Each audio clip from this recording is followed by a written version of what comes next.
Lumipat naman tayo sa kabundukan habang makikita natin ang magandang tanawin na sinusuyod ng hukbo ng mga martial artist galing sa Murim Alliance na pinamumunuan ng kanilang general na si Jaegal Ho. At dahil napapansin ng matandang elder na sila ay mukhang papalapit na sa teritoryo ng angkan ng Tang, kanyang nasabi sa kanilang general na sa wakas ay mukhang magagawa na nilang manatili sa asyenda ng mga ito para makapagpahinga ng maayos, na may tuwa naman itong sinagot na nakakagaan ng loob ang malaman na hindi na sila matutulog sa labas. Naisip naman nito na maganda sana kung makakabalik sila ng kahit papaano nang mayroong isang magandang balita at sana ay mayroon silang mahanap na kahit pinakamaliit lang na bakas ng blood cult para hindi magawang magalit ng Murim Alliance leader na si Ju Junghak.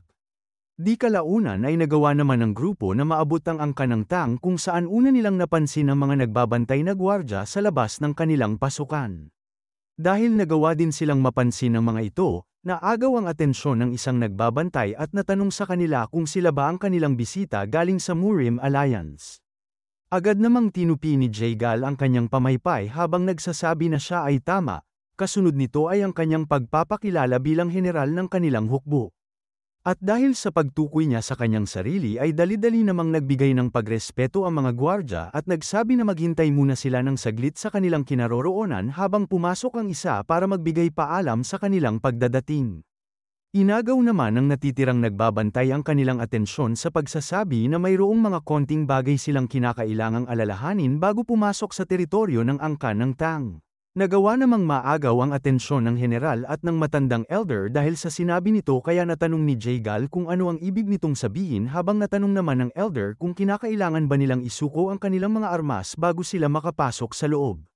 Subalit hindi alam ng nagbabantay kung saan magsisimula sa kanyang pagpapaliwanag kaya nasabi niya na lamang na ang kanyang sasabihin ay marahil hindi nila inaasahan ngunit siya ay kanilang pakinggan.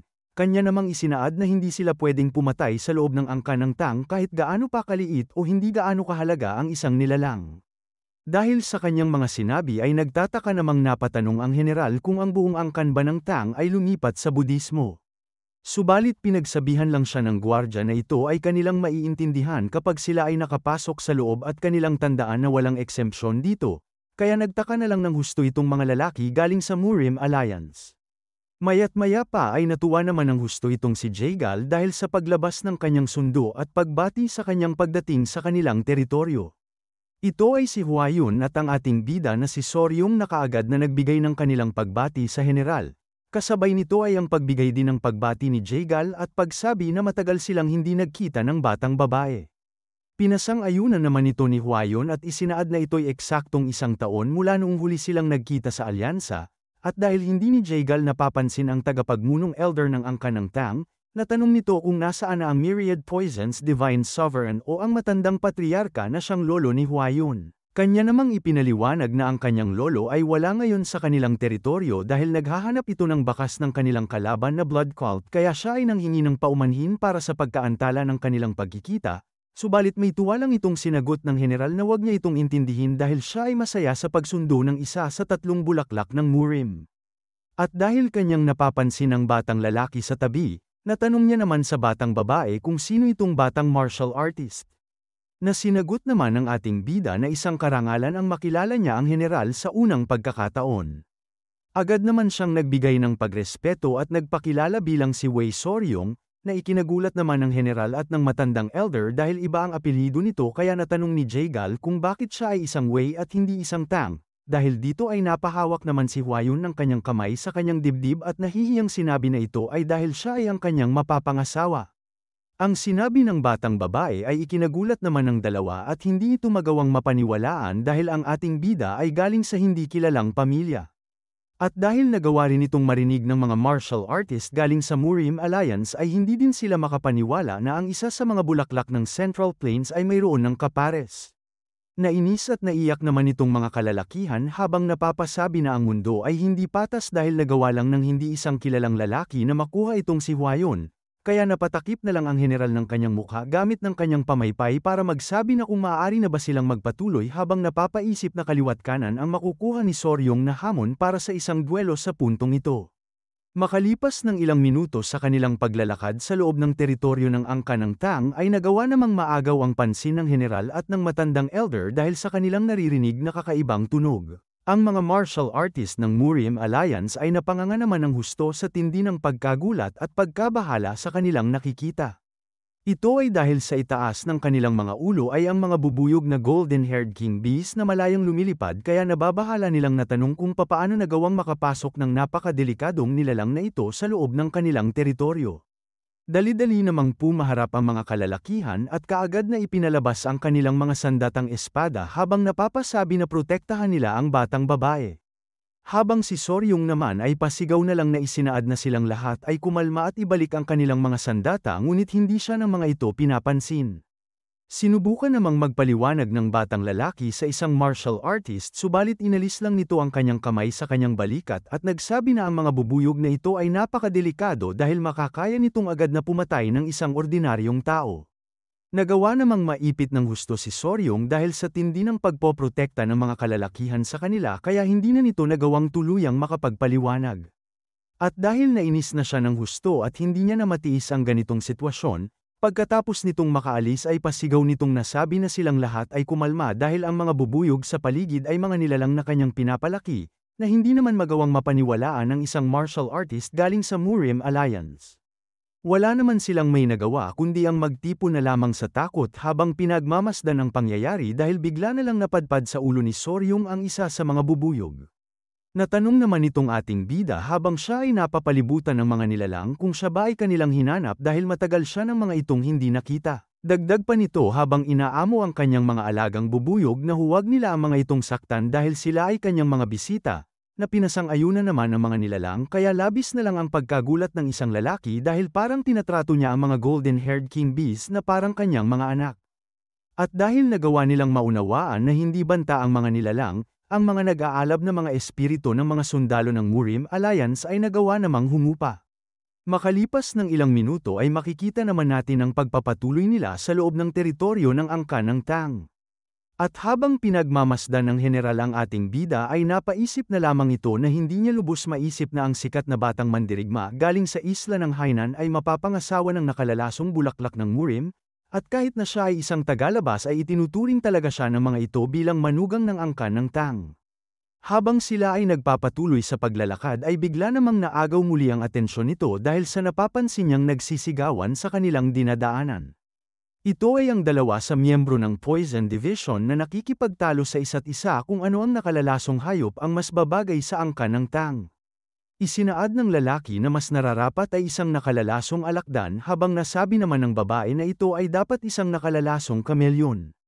Dahil ito ay nagawang marinig ni Jagal ay kanya namang agad na hinawakan si Soryong sa kanyang balikat at natanong kung bakit ang kanilang mga martial artist ay nakikipagtalo tungkol sa insekto at hayop. Ipinaliwanag naman ng ating bida na ito ay dahil sila ay nasentensyahan ng tinatawag na Venomous Creature Companionship Punishment. Habang nagpapatuloy ang mga miyembro ng Poison Division sa pakikipagtalo, natanong naman ng general kung ano ito at kung ito ba ay isang uri ng krimen. Bigla namang nagseryoso si Soryong at napaisip habang nagsasabi na ito ay matatawag niyang isang krimen. Ang insidenteng ito ay nangyari ilang araw na ang nakalilipas kinagabihan sa training grounds ng angka ng Tang kung saan pinagsasabihan ni Huayon ng ating bida na kinakailangan nitong ipalabas ang kanyang internal energy subalit hindi niya ito magawa. Habang sila ay nagpapatuloy sa pag-eensayo ay bigla namang may paang lumapit sa kanila at tinawag ang batang lalaki na siyang umagaw ng kanilang atensyon kaya napatanong si Soryong kung ano ang problema. Ito ay si Gupei kasama ng dalawang miyembro ng Poison Division na pinagpapawisan ng husto at nanghihingi ng kapatawaran. Nagtaka naman si Huayon at si Soryong sa mga nagaganap kaya natanong ng ating bida kung ano ang nangyari, kaya ipinaliwanag sa kanya ni Gupei na ang higit sa kalahati ng mga maliliit na daga para sana gawing pagkain sa mga tiger-striped water snakes ay namatay. Napabuntong hininga naman si Soryong at nagsabi na ito ay hindi maiiwasan dahil ang mga daga ay natural na sensitibo. At kung ang mga bagay ay nagiging maingay, minsan pinapatay ng ina ang kanilang mga anak. Nagawa namang matigilan ng batang lalaki dahil isinaad ni Gupei na ang mga ito ay namatay dahil kinain ng mga martial artist.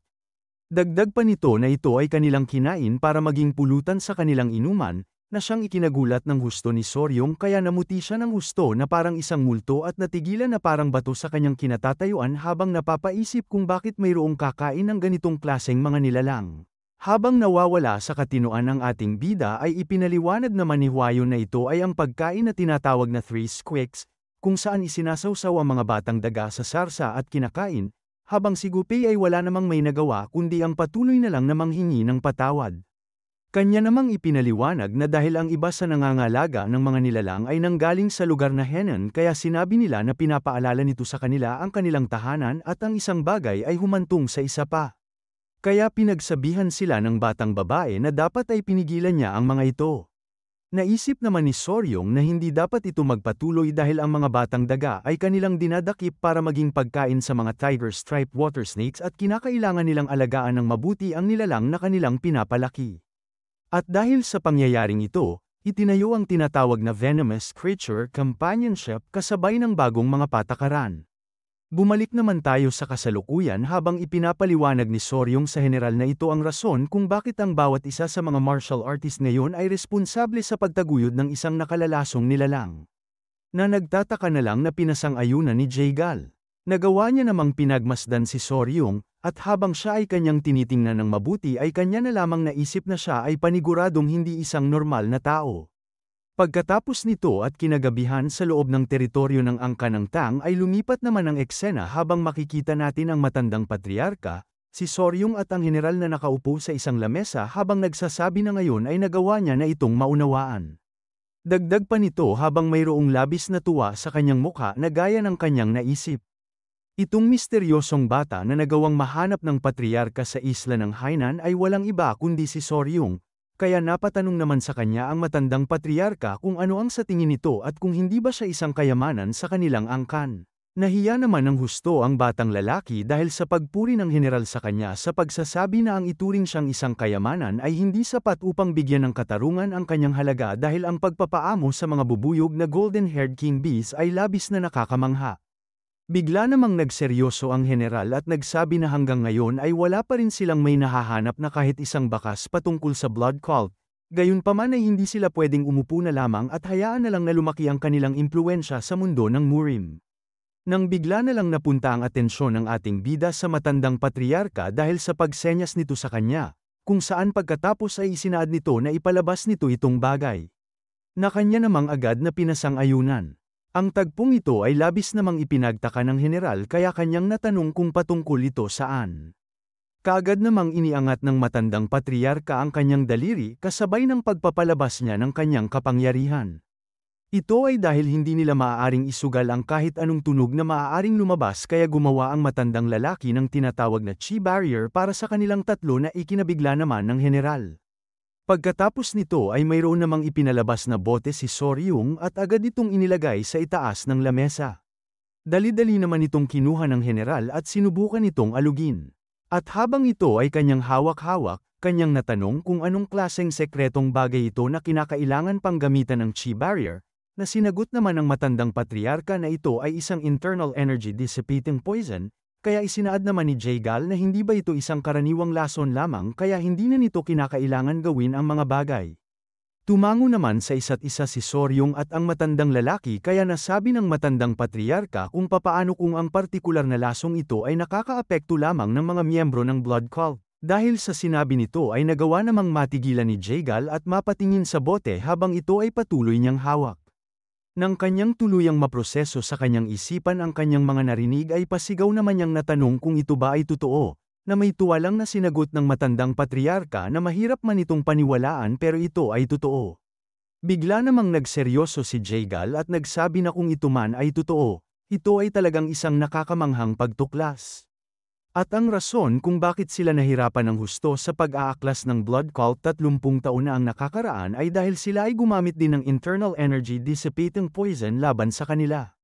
Na pinasang-ayunan naman ng matandang patriarka dahil noong silang mga martial artist ay nagawang malason, ang kanilang internal energy ay nagkalat na siyang umalis ng kanilang kapangyarihan habang ang mga miyembro ng blood cult ay hindi naapektuhan. Natanong naman ng general kung gaano kalakas itong lason, kaya isinaad ng matandang patriarka na ayon sa kanyang apo na si Hwayon, Binabawasan nito ang kanilang pisikal na kakayahan na para bang isa na lang silang mga ordinaryong tao.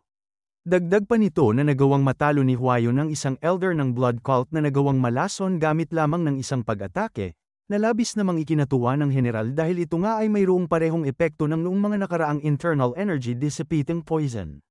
Dahil sa ibinigay sa kanilang lason ay agad namang nagpasalamat ang general sa matandang patriarka dahil ang regalong ito ay makakapagpagaan ng loob ng kanilang alliance leader, subalit pinagsabihan lang siya ng matanda na kung gusto nitong magpasalamat ay ituon ito sa batang lalaki dahil si Soryong ay ang nakatuklas nitong bagay. May pagmamalaki pa nitong isinaad na itong bata ay nilason ang kanyang sarili gamit nito at inakit ang blood cult elder para sipsipin ang kanyang dugo, at dahil dito siya ay nasa bingit ng kamatayan ng 10 araw. Muli naman siyang pinuri ng husto ng general sa katalinuhan at katapangan nito dahil sa kanyang pag-alay ng kanyang katawan, kaya labis na lang na nahiya ang ating bida. Naagaw naman ang atensyon ng batang lalaki dahil bigla na lang siyang hinawakan ni Jaegal sa kanyang balikat.